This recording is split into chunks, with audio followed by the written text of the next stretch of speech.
All right, so the zoo, episode number 5, special guest and great friend, Dylan. Excited to have him on. I had some fans write in to the podcast that they want to hear from other branches of special operations, and this is a guy that I've worked with directly and had the pleasure of staying in contact with post that job.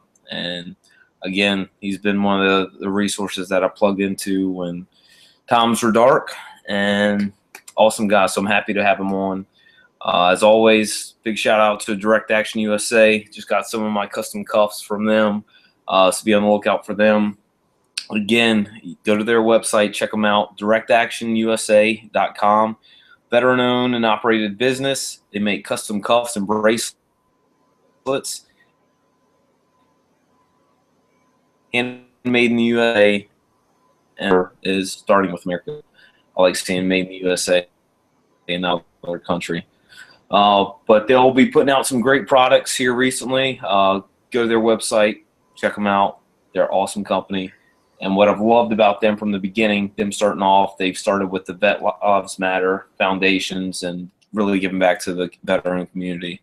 So with that being said, special guest Dylan, I'll let him go on your background. So Dylan, tell us a little bit about yourself.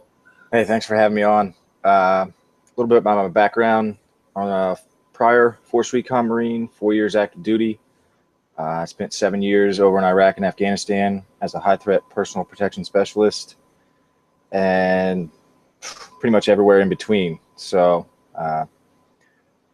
without getting too detailed with it, got 29 deployments with the military and contract. A little over 11 and a half years total. I'm currently working for Spartan Race as one of their 3 full-time security managers, as well as a hurricane heat cadre.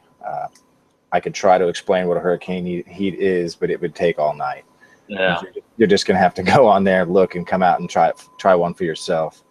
I'm also still a competitor. I compete in the elite heats and all the races.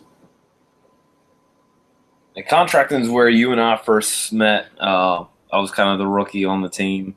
You were showing me the ropes and helping me not make the stupid mistakes that rookies make.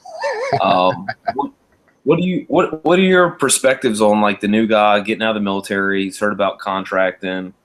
Like, what are your experiences with getting in, pros and cons? Like, I saw a lot of guys that spent 10 years over there and didn't manage their money right and were just as broke as when they started, had failed marriages. And what would be your advice for the new guy getting out of the mill that has heard about all the money that contractors make? Man, that's a hard one because I was one of those guys. I was, I mismanaged my money. I got a failed marriage, and really, it's not a place for younger guys. If you ask me, I mean, my personal opinion is you should have some experience before you get there, because it's a very professional world and you got to put the face on.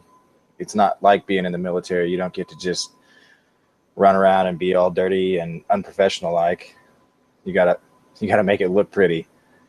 And as far as the new guy coming in, contracting's changed a lot since I started. I started back in 2003, and back then, I mean, you couldn't get into any mobile details unless you came from some kind of soft background.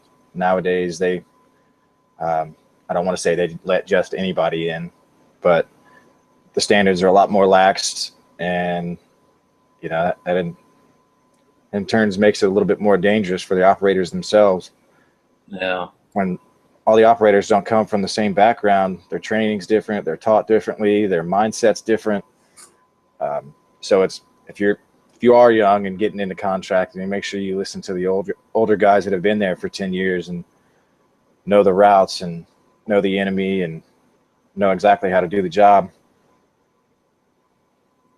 Like, I feel like as a whole, I mean, I've been out for a while, but from guys I've talked to, the standards have changed within the military, and it's kind of gone away from what it was when I was in.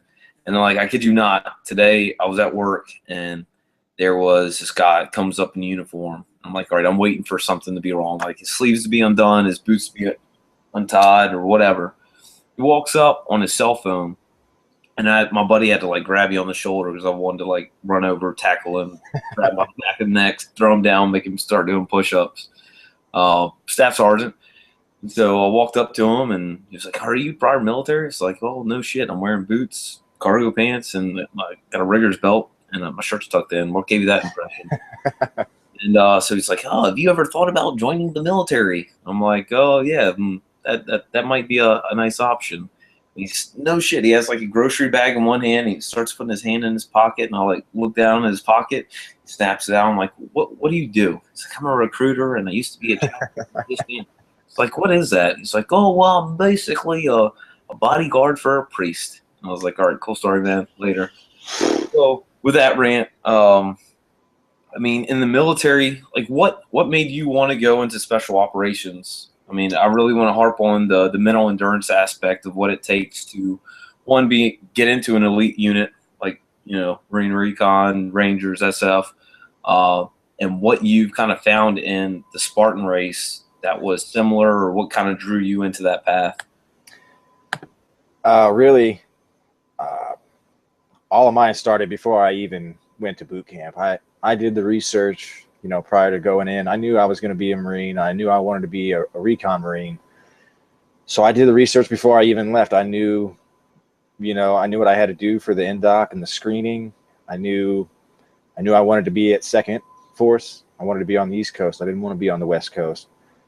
And I did everything I had to do to get there, whether it was training, job specific, MOS. I tailor-made, my career in the Marine Corps to get there. And, I was one of the lucky few that was my very first unit. I did everything I had to do, and I got there. It's really all about mental, to be honest with you. Like you said, mental aspect of it. You have to want it, and not just want it to be a cool guy. You got to want it to be, to make a difference. You don't really know what that difference is until you get there and what that lifestyle entails. But like I remember for me and a lot of people that I went through NDOC with, it was kind of that, I'll die before I give up, or I'll quit another day. And I've always seen that mentality, even within like the Marines that I've worked with, the Rangers that I served with. It was always that, no matter what I think that I can do, I'm going to push beyond that. And getting into the military, like I wanted to be around those guys that there was no, like in contracting, it was, who pays the most. I want to jump on that contract. But do you find that same mentality in the guys that you're doing the Spartan race with, that they have that no quit mentality? Actually, yeah. As far as the whole Spartan race community goes, that's one of our biggest things is never quit. I actually I wear a dog tag from the first hurricane heat that I ever led, and they have the warrior ethos emblazoned on the back, and it's kind of goes hand in hand with the military. I will always place the mission first. I will never accept defeat. I will never quit, and I will never leave a fallen comrade. And that's what we have our participants, as loud as they possibly can. They're screaming that throughout the entire hurricane heat. And pretty much we break them down individually, both individually and as a group, and build them up as a team. And really that by the end of either our 4-hour hurricane heat or our 12-hour hurricane heat, they're a family. And all the way to the extent where I've been a part of 4 or 5 hurricane heats now. 3 of them are 12 hours. And I got about 10 or 11 people that have DNQ'd on all of them, but they're still coming. They followed me up the East Coast. They rent houses together and stay together, and then they come out and they compete in these. It's not even competing. It's like you said, pushing yourself past that breaking point and living outside your comfort zone. And it is very, very closely related to going through a screening or an in-doc or RIP or anything like that. Just because you have to, break down. You got to break it down mentally. It's either you want it or you don't. And the fact of the matter is your mind will give up 100 times before your body will. So people don't understand that it's not all about being physically fit and strength and speed, agility. You have to have that mental aspect of it. And if you can't prepare yourself for that, and unfortunately, you're not going to make it. There's just no way. Like, correct me if I'm wrong, but I felt like that was one of the values that I took out of the military and was thankful for it. Was, a situation's tough. You feel like you have nothing left, but you still have to perform. And I try and do workouts like that where I do a workout and then me and a buddy will do another workout just to see if you still have gas left in the tank. I saw a quote on Facebook from Ali today about I don't start counting when I do sit-ups until I'm tired. That's when it counts.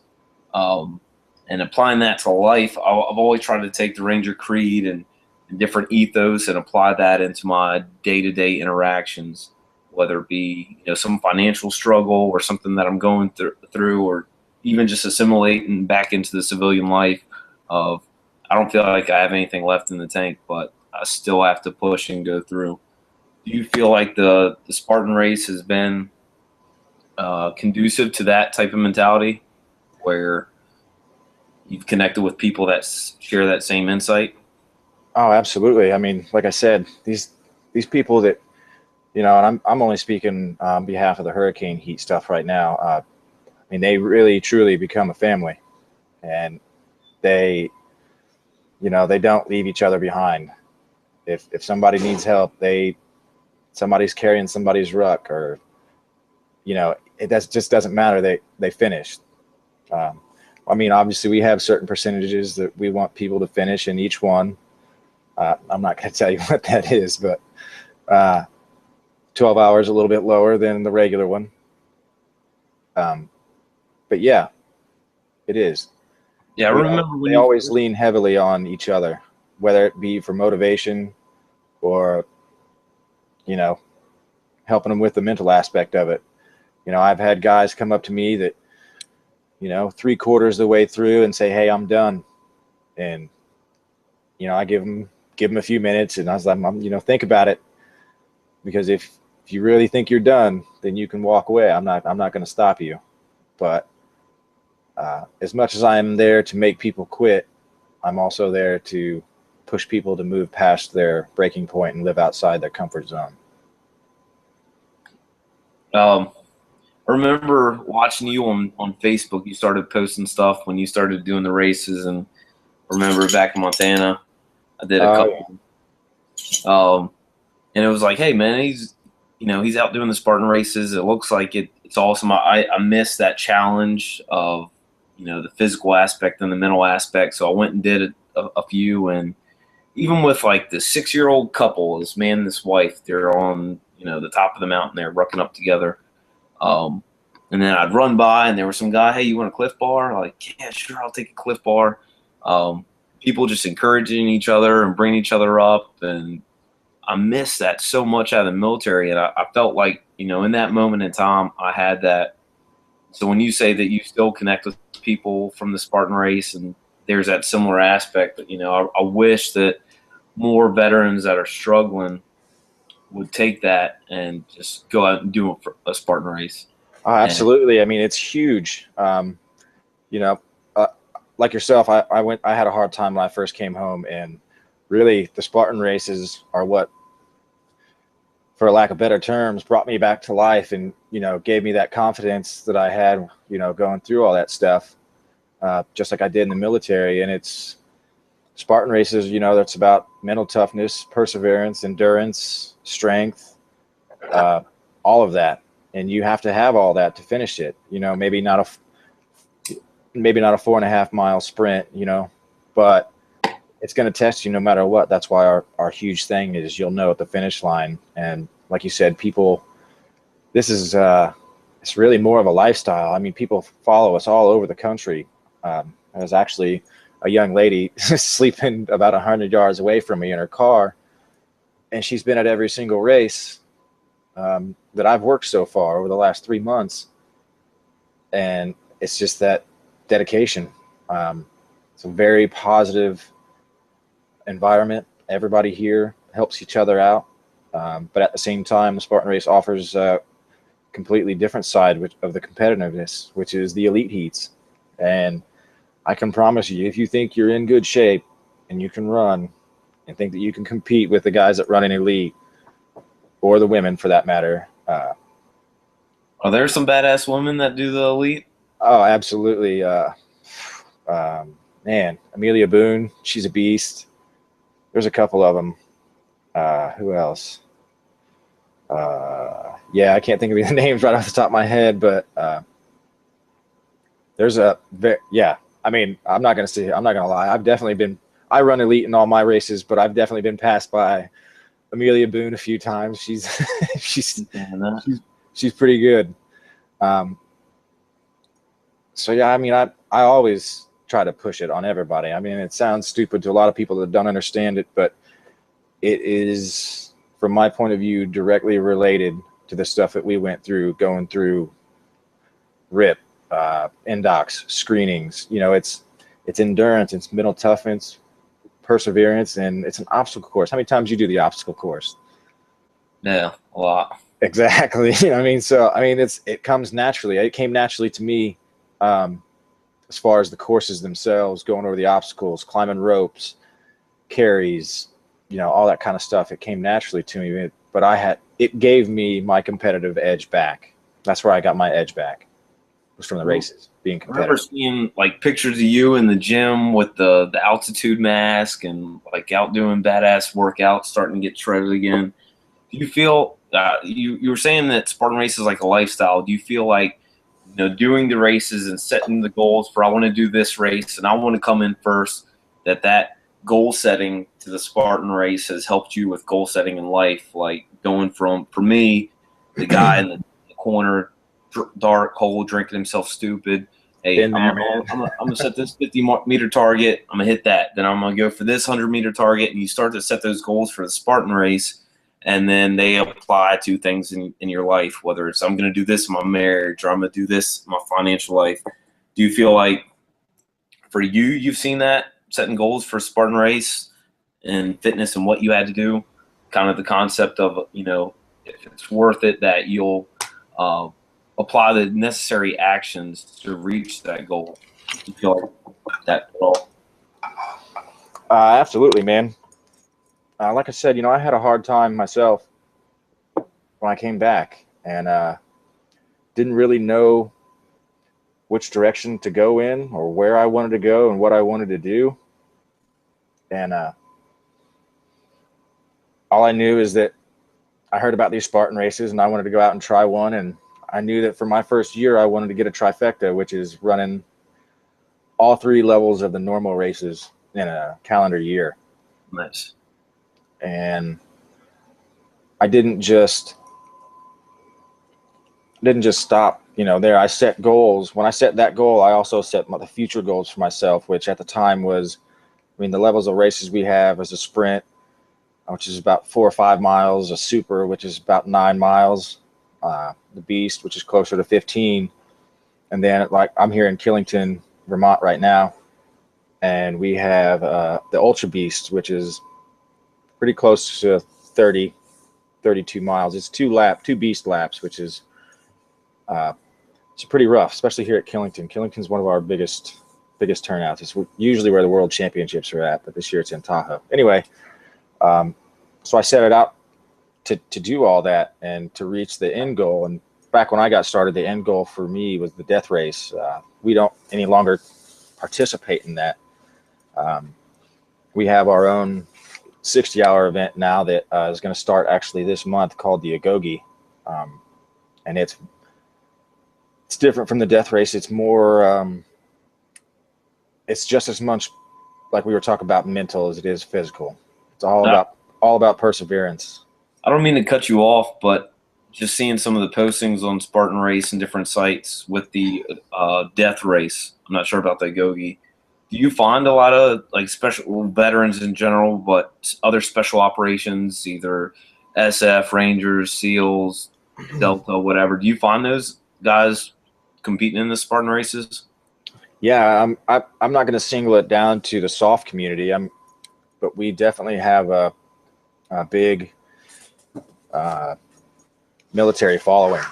Like next year, we're going to be at more Army bases than we were this year. This year we got guys at Fort Bragg. I myself will be at Fort Carson, Colorado next year. Nice. Everybody's out there. Doing a hurricane heat out there, and I've already reached out to the SF groups out there, and they're going to be honorary hurricane heat cadre with me. So nice. So like definitely for the veteran that's struggling, that's a great aspect to plug into like-minded people, similar like other veterans. What's that picture that is on the background when you cut out your camera? What is that? That is actually from Palmerton, Pennsylvania. That is my first 12-hour hurricane heat that I led. It was actually right after the same week that the Marines died in Tennessee. And I approached our senior vice president, who is also a retired sergeant major, command sergeant major, Frank Grippy. The name might sound familiar. He's a Ranger, an SF guy. But I asked him to say a few words for the Marines before the start of the NBC race. And lo and behold, those guys played a trick on me, and they were like, "Yeah, we'll go ahead and do it." And as I got up there, they handed me the microphone, so I had to do it. But I wanted the 12-hour hurricane heat to stand behind me, and we were actually facing towards the start line, so we were facing 6,000 or 8,000 people when we did it. That was right before we stepped off on the hurricane heat. With the Spartan race, has there been any moments that you were like, fuck, man, I just want to turn around, go back, get a hot dog and some Oreos? I'm just referencing that because that's what they said in RIP for us. And go get warm and get some hot dogs and Oreos. Has there been any moments in the Spartan race where you're like, fuck, man, I want to quit? I have to say that there hasn't been yet. Not to say that there won't be. I'm just very competitive, and Spartan race gave that back to me, something that was missing in my life. I would have to say that the Agogi would probably be that moment. It's a 60-hour event. Our first Agogi is actually the 25th through the 27th of this month, and I think we had 1,000 applicants originally, and they selected 10. And from the, I'm happy and proud and very thankful to say that I was one of the 10 that was selected. However, due to travel funds and things like that, I won't be able to attend this groundbreaking Founders Agogi. But I do plan on attending, hopefully sometime in the very near future. But it is, from what I understand, we have some cadets from West Point coming. And No co-fighting allowed. I'm guessing, from what I can tell, we may end up using it as a military training program later on down the road. So with the Spartan race, I'm sure that like it's not just a one-day event. Like you're putting in countless hours before then, preparing for it and whatnot. Is that true? Yeah, absolutely. I put in, man, countless and countless hours of training and different kinds of training. You really have to, you can't just be in the weight room and you can't just do cardio. You gotta, like you said earlier, I use a high altitude training mask. I use other things like fat grips and things like that to work on my grip strength, because you're not just dealing with obstacles, you're dealing with wet and muddy obstacles. So it's slippery. you gotta get out on trails and work all those tiny little muscles and stabilizer muscles that you would never use inside of a gym or on a treadmill or running on the road. Pretty much like the military, man. You got to train to your environment. And it took me. I mean, I'm on year 2 as a competitor, and I mean, to be honest with you, I'm a little around behind the power curve right now because we're busy with all the races. We got big races with the World Championships coming up here in a few weeks. So right now I'm kind of trying to concentrate more on the participants than I am myself. When you say a lifestyle, like right now, it looks like you're in some big Connex. Like, where are you? I'm actually at our base camp in Killington, Vermont, where, as you can see, I got a beanie on. It's kind of freaking cold. Which is actually going to be our founders race this year. Killington is pretty much where it all started. It's where our owner and creator, Joe DeSena, lives. Actually, a lot of our people, a lot of people that work here, the actual staff members, live in the area here. And this big, huge, long Connex is kind of like our mobile office, if you will. It's where our electricity and computers and Wi-Fi. Nice. So, for the guy that's struggling and has no other route, would you say, in a fair assessment, that you would recommend just going out and doing a Spartan race? Well, if so, why would you say that to him? I do think that, there's nothing else really like it. I mean, there's other races, like Tough Mudder and Battle Frog is a good one. Yeah. But the positive energy that you'll find here at the Spartan race events is really second to none. The reason why I think it's very good is my first races, I didn't compete elite. I didn't know too much about it yet, and I'm actually still learning stuff about the competitions. But it's in my personal, experience, guys like us that come home and have trouble on the home front, we don't do well with talking, let's say, to a therapist or to even family or friends, because they don't understand it. What we do understand, what our minds do understand, is that physical fitness, that competitive edge, and the drive to be elite, if you will. Yeah. And going back to what I said before about the Spartan races, and you'll know at the finish line, you can't explain it to someone. You yourself have done them. You can't explain how it makes you feel when you actually do get to complete one, and it's ridiculously addictive. I mean, it is a lifestyle. It made me change the way I eat, made me change the way I sleep, the way I train, the way I treat other people. That I'm just full of positive energy again, and I can see the difference in myself, and not only me, but the people that are around me, like my family, my friends. And I felt that in the community is like, if you wanted to be a certain way, that you needed to surround yourself with people that were on the same fucking mission. So when you say that, it really resonates, even back to the military, of being around people that have the same mindset, that have the same goals, being around positive people. So two things to that. It's the lifestyle, man. You gotta. Sure. However, I don't mean to cut you off, but on that same page is, you have to want it as an individual, just like you have to want to make it through selections, but you got to want it for the right reasons. If you're having trouble with your ex, or you're having trouble with, whatever, you don't do it for somebody else. You have to do it for yourself. And when you figure that out,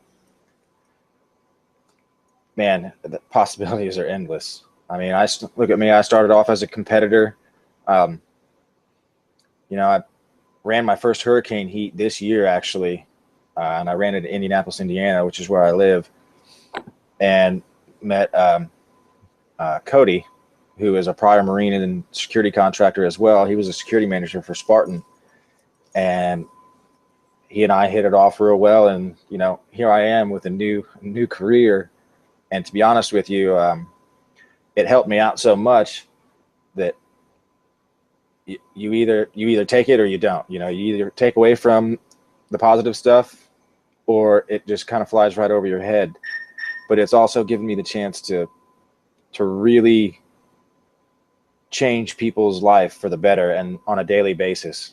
I get messages and emails and stuff all the time from people that I lead through the hurricane heats.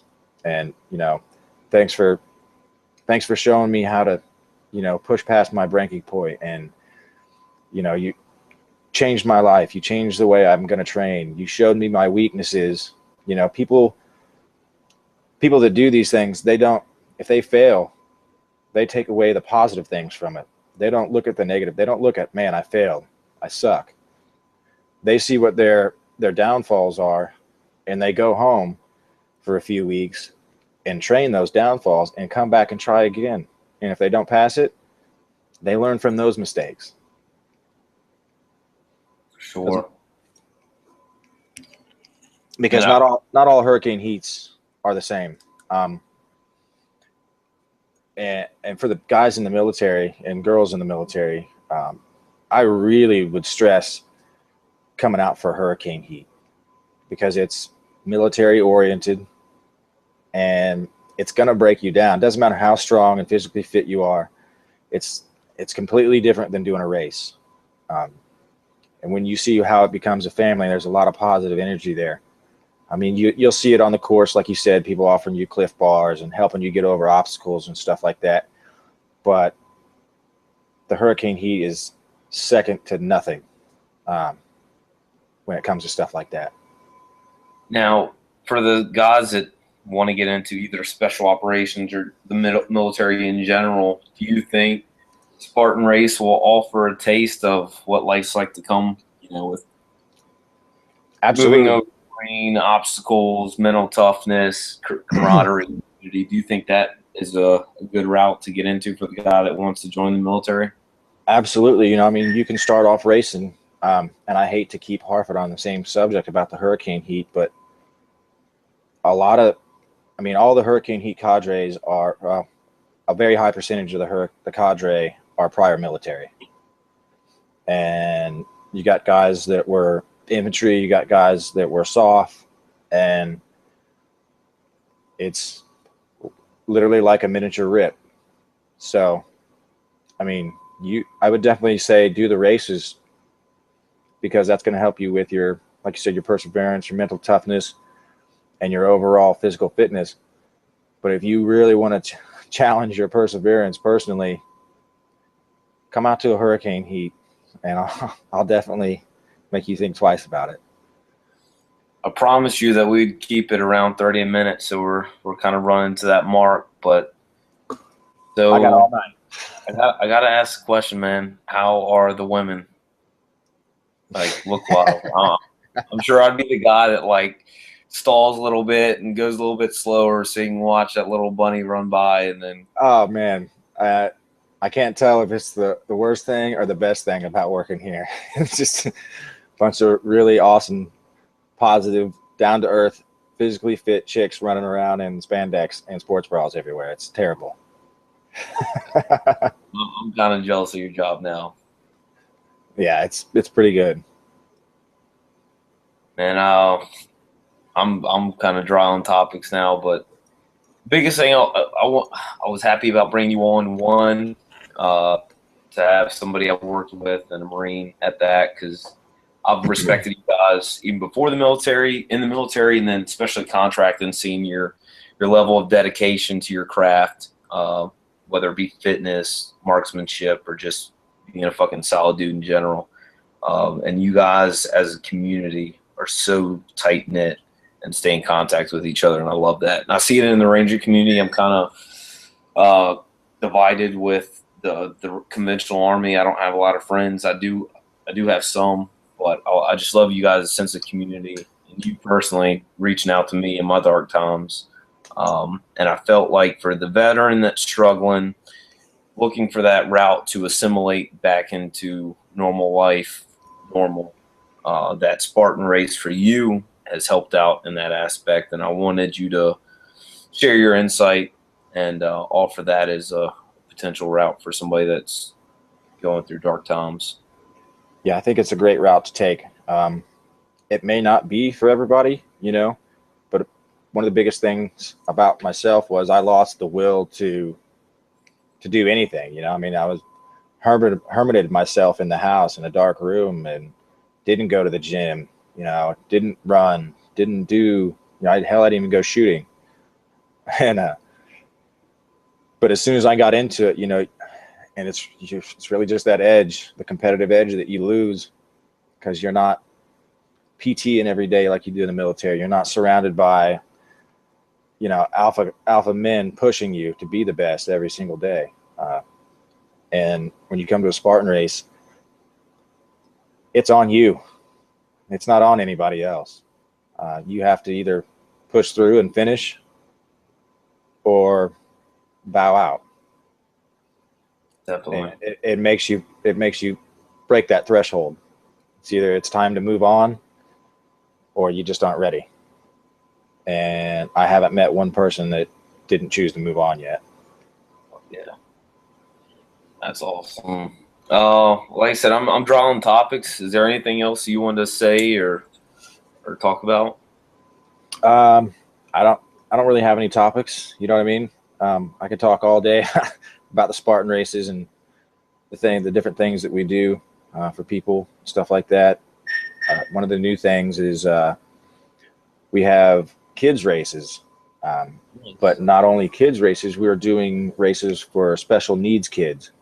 And some of our staff members, they dress up as superheroes and go out there and, and run the races with them. It's a lot of fun, and it's really good to see these kids with special needs. They get out and they really enjoy it, and they smile and they laugh, and it's a good way to give back.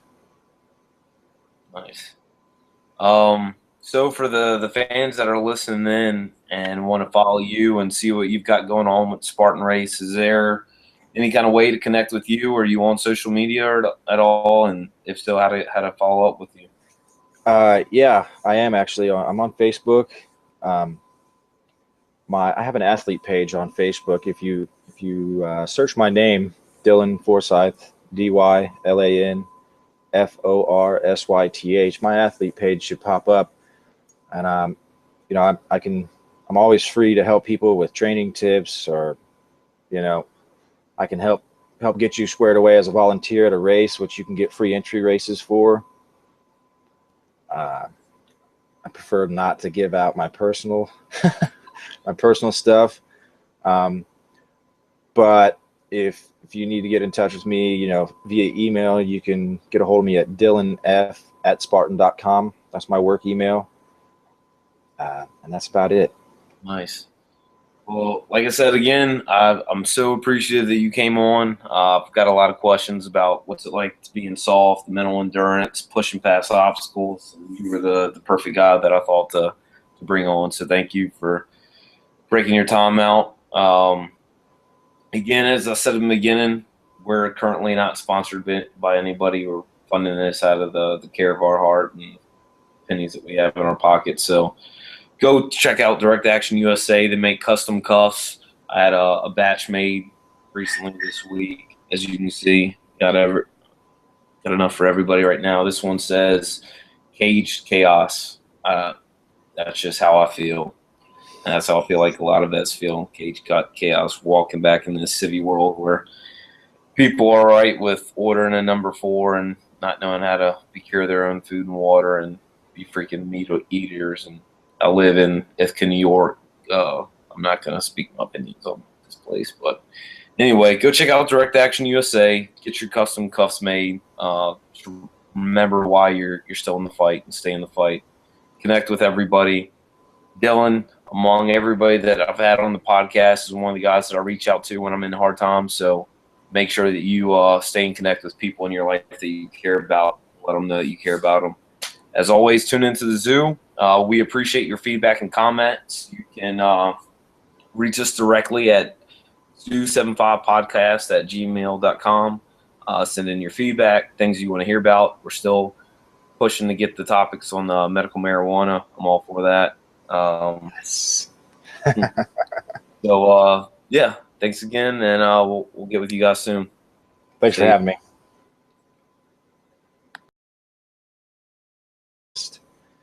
And pretty much everywhere in between. So without getting too detailed with it, got 29 deployments with the military and contract, a little over 11 and a half years total. I'm currently working for Spartan Race as one of their 3 full-time security managers, as well as a hurricane heat cadre. I could try to explain what a hurricane heat is, but it would take all night. Yeah. You're just going to have to go on there, look, and come out and try one for yourself. I'm also still a competitor. I compete in the elite heats and all the races. And contracting is where you and I first met. I was kind of the rookie. All right, so the zoo, episode number 5, special guest and great friend, Dylan. Excited to have him on. I had some fans write in to the podcast that they want to hear from other branches of special operations. And this is a guy that I've worked with directly and had the pleasure of staying in contact with post that job. And again, he's been one of the resources that I plugged into when times were dark, and awesome guy. So I'm happy to have him on. As always, big shout out to Direct Action USA. Just got some of my custom cuffs from them. So be on the lookout for them. Again, go to their website, check them out, directactionusa.com. Veteran owned and operated business. They make custom cuffs and bracelets. Be on the team. You were showing me the ropes and helping me not make the stupid mistakes that rookies make. What are your perspectives on like the new guy getting out of the military? He's heard about contracting. Like, what are your experiences with getting in, pros and cons? Like, I saw a lot of guys that spent 10 years over there and didn't manage their money right and were just as broke as when they started and had failed marriages. And what would be your advice for the new guy getting out of the mill that has heard about all the money that contractors make? Man, that's a hard one because like you, I was one of those guys. I was, I mismanaged my money. I got a failed marriage, and really, it's not a place for younger guys. If you ask me, my personal opinion is you should have some experience before you get there, because it's a very professional world, and you got to put the face on. It's not like being in the military. You don't get to just run around and be all dirty and unprofessional like. You gotta make it look pretty.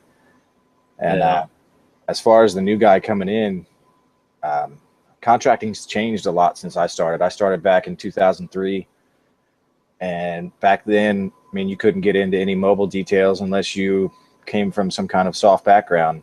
Nowadays, I don't want to say they let just anybody in, but the standards are a lot more laxed, and that in turns makes it a little bit more dangerous for the operators themselves. Yeah. When all the operators don't come from the same background. Made in the USA and is starting with America. I like seeing made in the USA in another country. But they'll be putting out some great products here recently. Go to their website, check them out. They're an awesome company. And what I've loved about them from the beginning, them starting off, they've started with the Vet Lives Matter foundations and really giving back to the veteran community. So with that being said, special guest Dylan, I'll let him go on your background. So Dylan, tell us a little bit about yourself. Hey, thanks for having me on. A little bit about my background. On a prior Force Recon Marine, 4 years active duty. I spent 7 years over in Iraq and Afghanistan as a high-threat personal protection specialist.